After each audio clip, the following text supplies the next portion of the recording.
Hello students, चलिए start करते हैं। Question number 17 of exercise miscellaneous. Let A set then number of equivalence relations containing 1 2 is a. Option दिया गया 1 B 2 C 3 and D 4। आपको बेटा एक सेट दिया गया है, आपको ये बताना है नंबर ऑफ इक्विवेलेंस रिलेशन जिसमें आपके पास 1 2 पेयर हो। ओके, तो सबसे पहले हमारा जो रिलेशन हो रहा है वो ए टू ए ही है। आपके पास रिलेशन के एलिमेंट हैं हमारे पास ए सेट के 1 2 3 और सेकंड सेट के भी 1 2 3। अगर हम इसका कार्टेशियन प्रोडक्ट करते हैं तो हमारे पास पेयर्स आ जाएंगे 1 1 1 2 और 1 3। ठीक है, ये आ गया। फिर आपके पास 2 के साथ हो जाएगा 2 1 2 2 और आ जाएगा 2 3। ठीक है, फिर आपके पास आ जाएगा 3 के साथ 3 1 3 2 एंड 3 3। ठीक है, ये पेयर आपके पास आ जाएंगे। ओके बेटा, चलिए ये हमने कार्टेशियन प्रोडक्ट निकाला इसका। ओके, अब हमें रिलेशन एक दिया गया है, उसमें हमारे पास इक्विवेलेंस रिलेशन होना चाहिए। ठीक है, उसमें हमारे पास ये 1 2 जो है वो एलिमेंट है, तो 1 1 अगर इक्विवेलेंस है तो हमें ये वाले पेयर चाहिए, 1 1 होना चाहिए, 2 2 होना चाहिए, दूसरा क्या है 3 3 आना चाहिए इसमें। ओके, और 1 2 एलिमेंट है, अगर 1 2 है तो सिमेट्री के लिए 2 1 भी चाहिए आपको। सिमेट्रिक तभी होगा, ए भी है तो बी ए होना चाहिए। ठीक है बेटा, क्लियर है हमारे पास। ओके, तो हमारे पास यहाँ पे आप देख रहे हैं, यहाँ पे रिफ्लेक्सिव के लिए हमें सेम एलिमेंट चाहिए, जैसे 1 1 2 2 3 3 ये वाले। और सिमेट्री के लिए हमें एक पेयर, ये कहते हैं कि ये हमारे पास रिलेशन में है। तो अगर ये है तो हमें ये भी चाहिए, ए बी। क्यों चाहिए ये?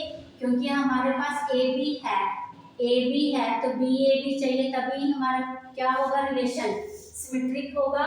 अब यहाँ से देखा जाए तो यहाँ पे हमारे पास अगर हम इसको मान लें ए बी और ये क्या है बी सी।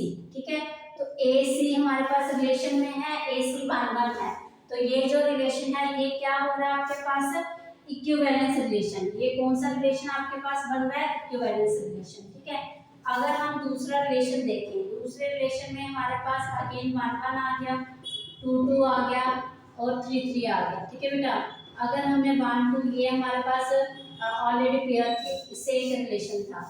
अगर हम हमारे पास रिमेनिंग जो पेयर बचे हैं, यहाँ पे 1 3 बचा है यहाँ पे, और 2 3 बचा है, और आपके पास 3 1 बचा हुआ है, और आपके पास 3 3 बचा है। ठीक है, ये आपके पास 3 3 बचा, 3 2 बचा है, 3 2 ये पेयर बचे हैं। क्लियर है बेटा?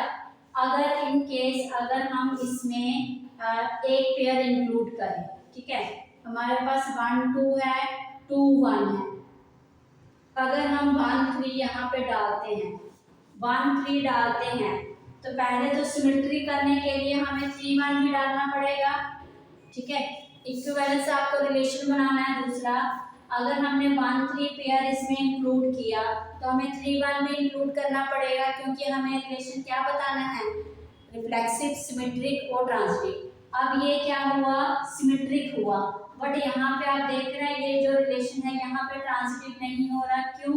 क्योंकि आपने 2 1 डाला, 3 1 डाला, 2 1 जो है वो बिलोंग कर रहा है रिलेशन से। ठीक है, फिर आपके पास 3 1 3 1 नहीं 1 3 क्या है, 1 3 जो है वो बिलोंग कर रहा है रिलेशन से। ओके बेटा, यहाँ पे ए बी हो गया, ये बी सी हो गया, तो ए सी भी आपके पास बिलोंग करना चाहिए रिलेशन से, तभी आपका रिलेशन क्या होगा, ट्रांजिटिव। तो ए सी हमें 2 3 भी हमें इसमें इंक्लूड करना पड़ेगा। हमें क्या इंक्लूड करना पड़ेगा, 2 3, तभी ये जो हमारा रिलेशन है वो क्या बनेगा, इक्विवेलेंस रिलेशन। तो इसलिए हम इसमें क्या डालेंगे, 2 3 इसमें इंक्लूड करेंगे। ओके, यहाँ पे हम 2 3 भी इंक्लूड करेंगे, या हमने लिखा 3 1, फिर आपने डाला 2 3। अगर हम 2 3 डालेंगे तो हमें 3 2 भी डालना पड़ेगा। क्यों? क्योंकि हमारा रिलेशन फिर क्या है, सिमेट्रिक भी होना चाहिए। ठीक है, ट्रांजिटिव तो हो गया आपका 2 3 डालने से, तो बट हमें 2 3 ए बी है, तो हमारे पास एक पेयर पड़ा है, तो बी ए वो भी तो हमें चाहिए। क्यों?